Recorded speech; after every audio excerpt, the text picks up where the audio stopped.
Sir 5 राज्यों में विधानसभा चुनाव चल रहा है। आप एक राजनीतिक दल भी चलाते हैं, सामाजिक संगठन भी चलाते हैं और सोशल एक्टिविस्ट के रूप में भी आप काम कर रहे हैं। अम्बेडकरवादी होने के नाते आप किस प्रकार से 5 राज्यों के चुनाव को ले रहे हैं? क्या बोल रहे हैं? आप एक राजनीतिक दल भी चलाते हैं, सामाजिक संगठन भी चलाते हैं, एक एक्टिविस्ट के तौर पर भी आपकी पहचान है, सोशल एक्टिविस्ट है, तो आप 5 राज्यों के चुनाव को किस प्रकार से ले रहे हैं?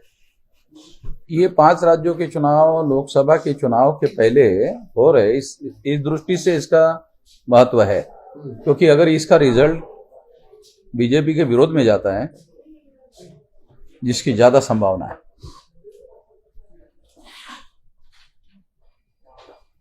सारे राज्यों में बीजेपी चुनाव हार जाएगी, इसकी ज्यादा से ज्यादा संभावना है। सर बीजेपी 5 राज्यों में चुनाव अगर हार जाती है, कांग्रेस हार जाती है तो समाज को क्या मिलता है? नहीं, हमें इसमें कोई बेनिफिट नहीं। अगर हमें बेनिफिट होता तो फिर हम लोग अलग से चुनाव भी लड़ते, फिर कांग्रेस को सपोर्ट घोषित करते। कांग्रेस और बीजेपी ये ब्राह्मणों के अलग अलग नाम है, ब्राह्मणों की एक ही पॉलिसी है दोनों की, और कोई अंतर। राजनीति को कहां देखते हैं? बहुजन समाज की राजनीति मौलिक बात यह है कि हम लोगों को अपने बल पर जब तक राजनीतिक क्षेत्र में हम जिसको 85% कहते हैं, SC ST OBC माइनॉरिटी को, इन लोगों को अपना राष्ट्रीय स्तर का दल चलाना चाहिए, अपने चुनाव अपने बल पर लड़नी चाहिए। काशीराम जी जब थे तब इस बात को वो ध्यान में रखते थे, ऐसा करते थे, इस बात को ज्यादा तवज्जो देकर ही वो करते थे।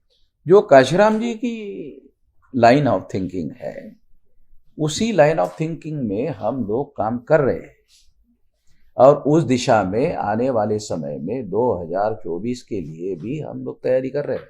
इस तरह लाइन ऑफ थिंकिंग में तो बसपा से बेहतर काम कर रही है, क्योंकि राजनीतिक विकल्प के रूप में, उनकी उत्तराधिकारी के रूप में मायावती जी है ऑलरेडी। हाँ, मायावती जी है, ऐसा अभी कोई मान नहीं रहा है। आप लोग मान रहे हैं, कोई बात नहीं है। मायावती को बसपा का उत्तराधिकारी मान रहे हैं, मायावती को बसपा का उत्तराधिकारी, हम बामसेफ है ना, ये सारे पैदा करने वाले लोग हम हैं। मायावती को पैदा करने वाले और तमाम ये हम लोग बामसेफ है, ये तो आप लोगों को मालूम है। तो मायावती की औकात भी तो जानते हैं ना, क्योंकि औकात तो बनाने वाले हम ही है। सर वामसेफ में भी तो समझौता नहीं है, वामसेफ की भी 4-5 दड़े हो गए, एक आप चला रहे हैं, कुछ दूसरे चला रहे हैं, मूलचंद जी ग्रुप वगैरह वगैरह, 5-6 ग्रुपों में आप भी लोग बटे हुए हैं। मुझे और भी लोग हो जाए और 10-15 हो जाए, मुझे कोई एतराज नहीं है। क्यों? ये 99.99.99 में अकेला ही हूं। 0.0000009 जीरो के बाद एक में अगर मान लो और 10-15 धड़े हो जाते हैं, मुझे कोई एतराज नहीं है, होने दो। आप मानते कहीं ना कहीं कि मायावती जो है वो काशीराम साहब की जो थॉट थी, डॉक्टर अम्बेडकर की थॉट थी, उससे हटे हैं, विचारधारा से हटे? मायावती को समझ है? सर आप कह रहे हैं, आप सवाल खड़ा कर रहे हैं तो मुझे तो कोई जानकारी नहीं है कि उसके पास ऐसी कोई समझ है। फुले शाह अम्बेडकर की विचारधारा को लेकर के मायावती चल रही। काशीराम जी चलते थे, मायावती कहाँ चलती? सर आप कह रहे हैं कि बीजेपी जो है इस बार संभवतः आप कह रहे हैं कि हारेगी, तो आप 2024 के चुनाव में कांग्रेस या गठबंधन को कहां देखते हैं? कांग्रेस और गठबंधन जो है, इंडिया गठबंधन जिसको आप कह रही है, वो अकेले बीजेपी के विरोध में कामयाब होंगे ऐसा नहीं लगता हमें, मगर इसका बेनिफिट उनको होगा 4-5 राज्यों के चुनाव का। सर आप अम्बेडकरवाद की बात करते हैं, तो 2024 में अगर कोई पार्टी, जो पार्टी बहुजन समाज को रिप्रेजेंट कर रही है, तो आपका सपोर्ट उनको रहेगा? नहीं, हम किसी को भी सपोर्ट नहीं करेंगे, क्योंकि कोई सपोर्ट करने लायक कोई ऐसी बात होगी तो उसके बारे में हमारे पास प्रपोजल आता है तो विचार करते हैं, अन्यथा हम नहीं मानते हैं कि कोई सपोर्ट करने लायक चीज है। अगर मायावती जी कहती हैं, वामन बेसाम जी आप आइए, चंद्रशेखर जी आप आइए, तमाम वो बहुजन समाज के नेता जो पूरे अम्बेडकर आंदोलन से निकले हैं, हाँ, और जाओ बैठ करके डिस्कस करते हैं और सब लोग मिलकर के फिर काशीराम पूरे, इसके लिए आपको हम मध्यस्थ के तौर पर मैं प्रेस में घोषित कर देता हूँ, आप ऐसा काम कर लीजिए मेरी तरफ से। वामन बेसाम जी जाएंगे, अगर वो बुलाएंगे? ये सब जाएंगे, वो उसको क्यों जाएंगे, बुलाए ना आप। अरे आपको समझ में नहीं आ रहा हम क्या बोल रहे हैं? आप मेडिएटर का रोल प्ले करके हम दोनों को इकट्ठा लाइए ना। नहीं, आप समझ रहे हैं, हम क्यों जाएंगे? अगर मायावती के अगर बहन जी बड़ा मायावती के विधायक इन्विटेशन है, पर मोहम्मद इस्लाम जी, जाएंगे, आप मायावती जाएंगे। के इन्विटेशन पर जाएंगे, ये मुद्दा तो है नहीं ना। हाँ। आपको हम मेडिएटर बना रहे हैं, आप बुलाइए, मायावती को बुलाइए, हम भी आते हैं, बुलाइए, बात करिए। तो सर बात तो वही है ना कि अगर मायावती जी आपको बुलाएंगी तो आप मिलने जाएंगे उनसे। इनको मेडिएटर बना रहे, मेडिएटर ही का काम यही है ना कि आपको मिलवाना दोनों को। हाँ तो इसीलिए तो हम एडमिट कर दिए ना, मतलब स्वीकार आप कर जाएंगे। लिए कि अगर ये मायावती को लाए और हमें भी बुलाए कि मायावती जी राजी हो गई है, तो हम पहले से राजी है। तो ये मान लिया जाए कि निकट भविष्य में अगर मोहम्मद इस्लाम साहब बड़ा दिल दिखाएं, तमाम लोगों को साथ लेकर के चले, आप जितना बड़ा चाहते हो उतना बड़ा करेंगे, आप थोड़ा सा उसका साइज बना दीजिए अपने हिसाब से, हम उसी साइज में अपने को एडजस्ट कर लेंगे। एक आखिरी सवाल ले लेते हैं सर, आपको लग रहा है कि कितना सवाल पूछिए, कोई बात नहीं। हाँ भाई, एक आखिरी सवाल ले लेते हैं क्योंकि हमने एक लिमिटेशन रखी है।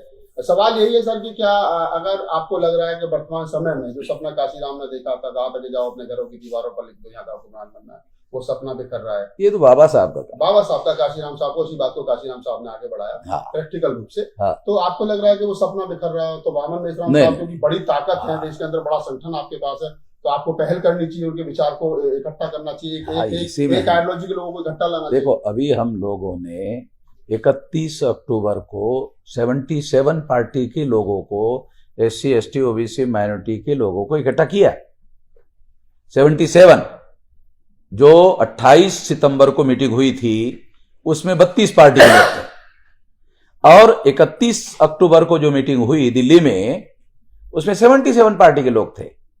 अभी हमारी मीटिंग, विधानसभा का चुनाव रिजल्ट आने के 3 तारीख को रिजल्ट आ रहा है, तो हम लोग 10 तारीख के पहले तीसरी मीटिंग घोषित करेंगे। उसमें हो सकते हैं और भी कुछ दल शामिल हो जाए, और ऐसा तीसरा मोर्चा हम गठित कर रहे हैं। उसके 2 पर्याय विकल्प, एक, हम मिनिमम 200 और मैक्सिमम 400 सीटों पर चुनाव लड़ने लायक हो सकते हैं। हमारे पास कोई गठबंधन का प्रस्ताव आता है तो गठबंधन की दिशा में भी हम लोग काम करेंगे, नहीं तो मिनिमम 200 और मैक्सिमम 400 सीटों पर चुनाव लड़ेंगे। तो ये मान लिया जाएगा मोहम्मद इस्लाम साहब के नेतृत्व में जो है वो एक तीसरा गठबंधन जो है वो बहुजन घोषित हो गया को लेकर के बन रहा है। वो राष्ट्रीय परिवर्तन मोर्चा के नाम पर बाकायदा घोषित हो गया है, उसको बढ़ाने में लगे हुए हैं। उसकी तीसरी मीटिंग जो है 10 दिसंबर के पहले होगी। एक सवाल और लेते हैं, आप हमेशा ईवीएम को लेकर के आक्रामक रहते हैं, आपका गठबंधन चाहे वाम से हो, चाहे राजनीतिक दल हो, चाहे आपके और अन्य साथी हो, आपको लगता है कि आप 200 राजनीतिक दलों को, छोटे बड़ों को मिलाकर के 2024 के चुनाव में जाएं और फिर आप हारने के बाद ये कहने लगे कि ईवीएम ने हमारा साथ नहीं दिया? ईवीएम का साथ हम कब मांग रहे हैं? हम मांग रहे हैं कि फ्री, फेयर एंड ट्रांसपेरेंट चुनाव का वादा भारत के संविधान ने किया। इस मापदंड में ईवीएम मशीन नहीं बैठती है, ऐसा तो सुप्रीम कोर्ट ने खुद कहा। 8 अक्टूबर 2013 को सुप्रीम कोर्ट का जजमेंट आपने पढ़ा नहीं, हमसे ले लेना। वो कहते हैं, सुप्रीम कोर्ट क्या कहता है? सुप्रीम कोर्ट ये कहता है केवल ईवीएम मशीन के द्वारा फ्री, फेयर एंड ट्रांसपेरेंट चुनाव नहीं हो सकते। सुप्रीम कोर्ट का जजमेंट है 8 अक्टूबर 2013 का। इसलिए इस मशीन को पेपर ट्रेल मशीन लगाना होगा। तो हमने इसके लिए आंदोलन किया और हमारे आंदोलन की वजह से पेपर ट्रेल लग गया, गिनती नहीं हो रही। तो इसके लिए 1 लाख लोगों का मोर्चा लेकर जाने का 26 तारीख को हमने ऐलान किया था। अभी वो तारीख हमने 31 जनवरी को किया है कि चुनाव के पहले इसको ज्यादा हाईलाइट किया जाए।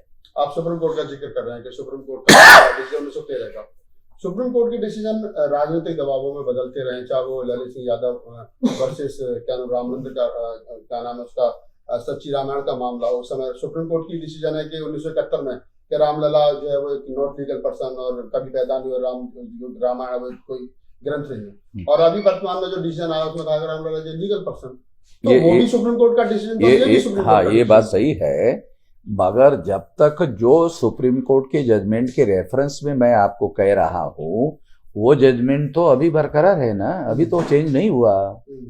जो जजमेंट का आप रेफरेंस दे रहे हैं वो जजमेंट चेंज हुआ है, जनता का जो दबाव पैदा हुआ, आंदोलन पैदा हुआ, उसके आधार पर। तो हम तो वही जनता का आंदोलन खड़ा करने की दिशा में आगे बढ़ रहे हैं। कि अगर जनता के आंदोलन के दबाव में ही सुप्रीम कोर्ट सही फैसले लेती है तो फिर सही फैसले लेने के लिए हम जनता का ही आंदोलन खड़ा करते हैं। यही तो आपके सामने घोषित किया। सर आपने कहा कि बामसेफ ने बहन जी को पैदा किया, चंद्रशेखर को किसने पैदा किया है? चंद्रशेखर के बारे में यार आप लोग पूछ रहे हैं तो चंद्रशेखर को पूछना चाहिए ना। चंद्रशेखर के बाप के बारे में मुझे पूछ रहे हो? चंद्रशेखर का बाप बहन जी के बारे में बता देते हैं ना हम लोग। चंद्रशेखर तो हमारे बामसेफ का प्रोडक्शन नहीं है, ये तो हम पहले से कह रहे हैं ना। आप चंद्रशेखर के बाप के बारे में जानकारी पूछ रहे, चंद्रशेखर नहीं बता सकता ज्यादा बेहतर कि आपका बाप कौन है? अरे बेटे को पूछना चाहिए कि तुम्हारा बाप कौन है। आप हमको पूछ रहे, वो तो हमारा दोस्त है। तो 200 पार्टियों में चंद्रशेखर शामिल है, 200 पार्टियों में चंद्रशेखर शामिल है, आजाद समाज पार्टी शामिल है। वो अभी टेलीफोन आया था चंद्रशेखर का तो मध्य प्रदेश कि वो बोल रहे थे कि मैं आज मिल नहीं पाता हूँ, फला तारीख को मिल लेते। छत्तीसगढ़, मध्य प्रदेश, राजस्थान उनका वो यही बोल रहे थे कि चुनाव में मैं थोड़ा बिजी हूँ, चुनाव में मैं बिजी। वो बोल रहे थे कि चुनाव में बिजी हूँ इसलिए मैं आ नहीं पा रहा हूँ, नहीं तो आज मिलना चाहता था। वो प्रेस कॉन्फ्रेंस में भी हम लोग बुलाते सर। अगर अभी तो हम लोग 2 लोग मिलकर ये यही प्रेस कॉन्फ्रेंस कर लेते हैं। आपको पहले ही इन्विटेशन दे देता हूँ। सर अगर मान लीजिए कि आप लोग जो राजनीतिक दल आप बता रहे हैं कि हम एक गठबंधन करेंगे, हाँ। और वो इलेक्शन होता है और उसमें आप कुछ सीटों से आगे पीछे हो जाते हैं, आप जीत के नजदीक हो, तो आप बीजेपी के साथ आप उसमें अलायंस करेंगे? देखो, बीजेपी के साथ अलायंस का हमारे सामने कोई मुद्दा नहीं है।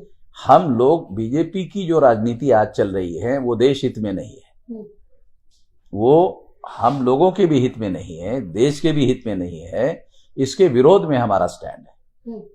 और एक कांग्रेस के बड़े प्रवक्ता कहते हैं कि इंडिया गठबंधन मायावती के बिना अधूरा है, बहन जी के बिना अधूरा है। इस पर आप क्या कहेंगे? अब उनको ऐसा क्यों लगता है, ये तो उनको पूछा जाना चाहिए कि अधूरा है तो मायावती को घास नहीं डाल रही, तो हम अकेले लड़ेंगे बोल रहे। ऐसा तो बयान है ना भाई, क्योंकि उन्होंने कहा दलित वोट मेरे पास है, ये बहन जी ने कहा है। हाँ नहीं, ये बयान मायावती का है, दलित वोट मेरे पास है, तो ये कहना चाहिए कि दलितों की ठेकेदार मायावती है। शायद 2024 की बात नहीं रहेगी। अच्छा, 13% है आपको वो कह रही है 85% है। 13% है, चुनाव आयोग के रिकॉर्ड से आधार पर बोल रहा हूँ, 13% है बहन जी का। छोटे संगठन बनाकर आप कहीं ना कहीं बहन जी के वोट काटने का काम करेंगे? मतलब बहन जी का साम्राज्य स्थापित हो गया और हम ही कमजोर कर रहे? क्या बात करते हो यार, मैं तो पत्रकार होकर आप कौन से जमाने में रहते हो समझ में नहीं आता। आप तो ऐसा सोच रहे हो मायावती बन चुकी है प्रधानमंत्री, खामखा हम वामन मेजराम उसकी टांग अड़ा रहे। अगर आप ऐसा पक्का कर दो, अगर आप पक्का कर दो तो मैं लिखवा देता हूं मायावती को प्रधानमंत्री बनने के लिए। मेरे क्या ऐतराज है? मेरा कौन सा जमीन का टुकड़ा खाने वाली है वो? सर बहन जी 4 बार सीएम बनी है, बड़े सूबे की, उत्तर प्रदेश की, बड़ा है जनसंख्या के हिसाब से। बनाने वाले हम लोग हैं, हमें मत बताओ कैसी बनी है। अरे बनाने वाले हम बामसेफ वाले, काशीराम जी बामसेफ के राष्ट्रीय अध्यक्ष थे, हम लोग बनाने वाले, हमको मालूम है कैसी बनी है मायावती। बस्ता के लोग हमने बनाया। बस्ता के लोग कहते हैं कि वामन मेश्राम का जो ग्रुप है उनकी खुद की ताकत एक पार्षद जिताने की नहीं है और बहन जी पर निशाना साधते हैं। काहे के लिए चिंता कर रहे? फिर हम कोई पार्षद चुनाव जितवाने लायक नहीं है, काहे को चिंता कर रहे? कह रहे गठबंधन बना रहे 200 पार्टियों का। अरे तो इसमें क्या ऐतराज है? हम तो लोगों को इकट्ठा कर रहे हैं कि नहीं कर रहे भाई?